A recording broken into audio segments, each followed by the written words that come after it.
আজি ঠাণ্ডা বতৰ, আমাৰ ইয়াত খুব বৰষুণ দিছে। তাকে আজি পাছবেলা চাহ লগত কি খাওঁ বোলো, বিস্কুটবিলাক খাই ভাল নালাগে। আজি অলপমান পিঠা বনাব লৈছোঁ। এয়া আটাৰে হয়, ময়দাৰো বনাব পাৰি, মই আটাৰে বনাই ভাল পাওঁ খাই, ঘৰত খাবৰ কাৰণে। এয়া বনাই আছোঁ, সেই বেলি আছোঁ।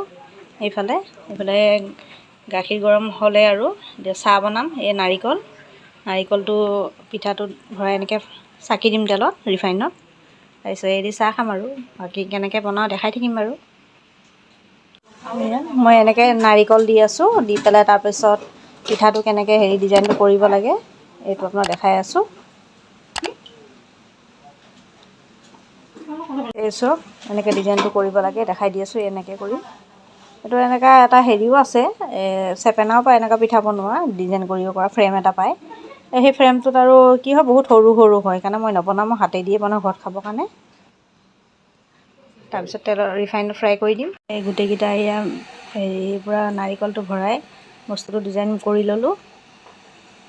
পিঠাকেইটা মই এইদৰে এটা এটাকৈ বস্তু ফ্ৰাই কৰি লওঁ।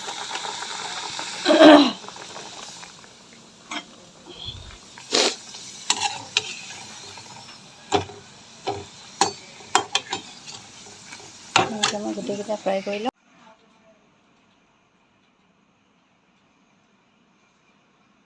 চাহ খাব লৈছোঁ। পিঠা বনালোঁ, বনাই এতিয়া চাহ খাব লৈছোঁ। এতিয়া খাওঁ আমি।